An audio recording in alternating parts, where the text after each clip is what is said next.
सासू माँ की नई सहेली। प्रिया किचन में चाय बना रही होती है और सुमन ड्राइंग रूम में बैठकर मजे से टीवी देख रही होती है। तभी दरवाजे की घंटी बजती है। प्रिया, जरा देखना तो कौन आया है। देखती हूँ मम्मी जी। प्रिया दरवाजा खोलती है तो सामने पड़ोस वाली विमला आंटी खड़ी होती है। नमस्ते आंटी जी, कैसी हैं आप? मैं तो बिल्कुल ठीक हूँ बेटा, पर तेरी सास को क्या हुआ है? आजकल कहीं दिखती ही नहीं है। जब देखो तब टीवी के आगे जमी रहती है। अंदर तो आइए आंटी। अरे ओ दीपक की अम्मा, कहाँ हो? अरे बिमला, आओ आओ, क्या बात है, बड़े दिन बाद याद आई तुम्हें मेरी। मैं तो हमेशा ही तुम्हें याद करती हूँ, पर तुम ही गायब रहती हो और आजकल तो बाहर भी नहीं आती जाती।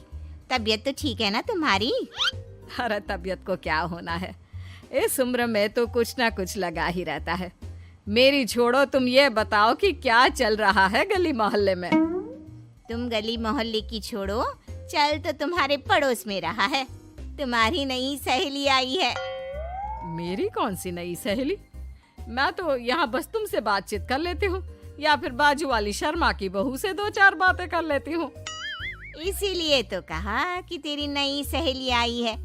अब कोई पड़ोस में आया है तो बात तो होनी ही है। कम से कम इसी बहाने हमारा भी एक ग्रुप बन जाएगा। फिर सब मिलकर अपनी बहुओं की शिकायतें किया करेंगे।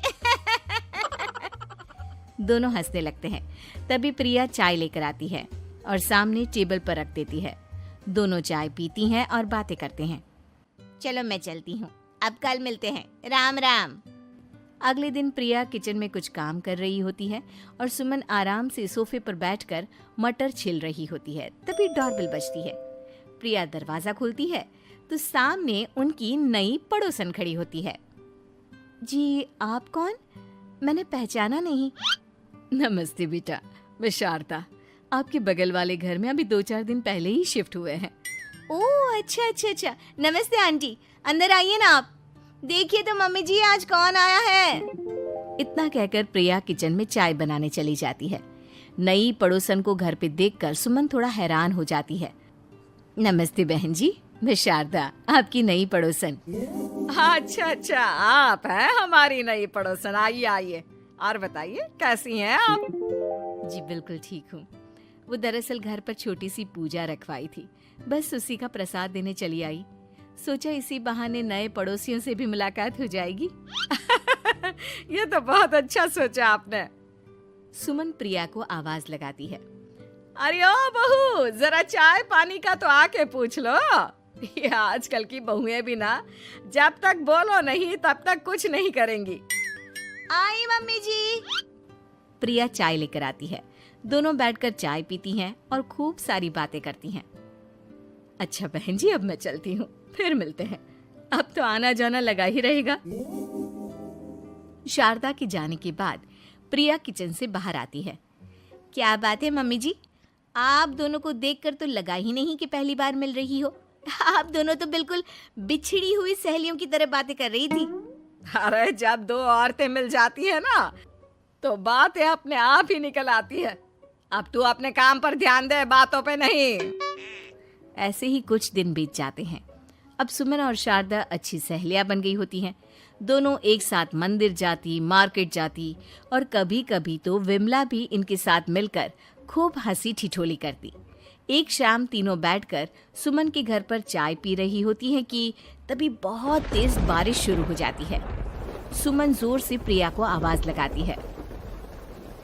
प्रिया, ओ प्रिया, देख कितनी तेज बारिश हो रही है। जाके छत से सारे कपड़े ले आ, नहीं तो सब भीग जाएंगे। सुमन 2 बार आवाज लगाती है लेकिन प्रिया का कोई जवाब नहीं आता। शायद प्रिया कुछ काम कर रही है, इसीलिए कुछ जवाब नहीं दे रही। अरे काहे का काम, आराम फरमा रही होगी महारानी।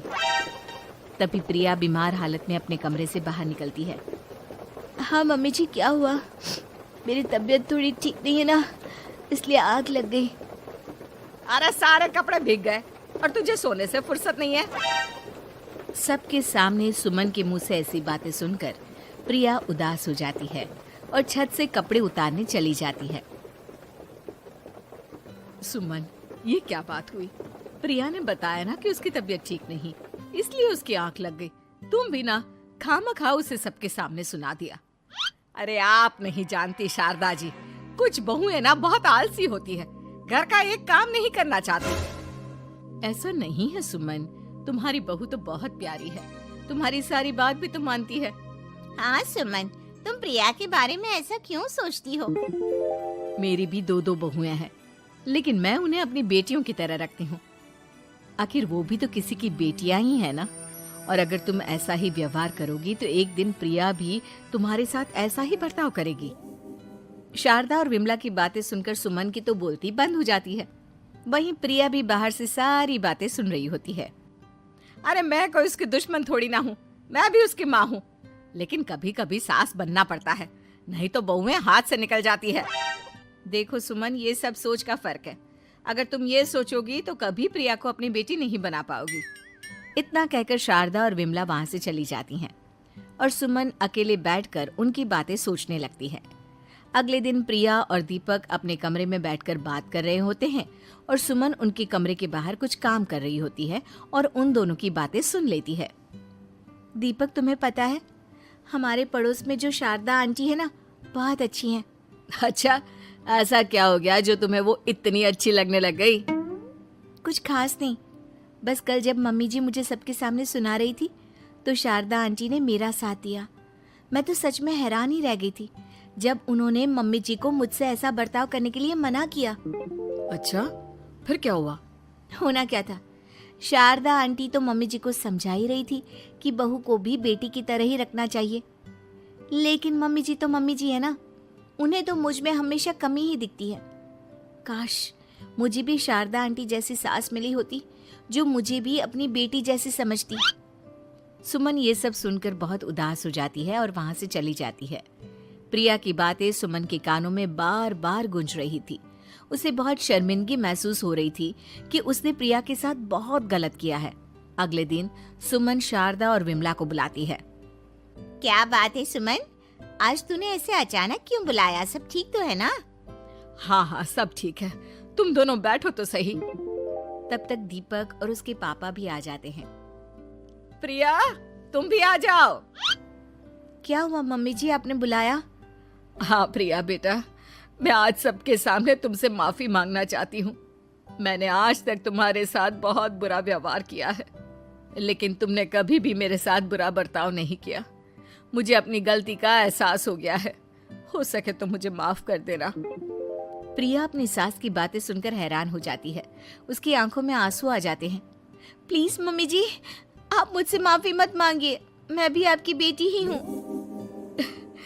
वैसे एक थैंक यू तो मेरी नई सहेली को भी बनता है, जिसकी वजह से मुझे मेरी गलती का एहसास हुआ।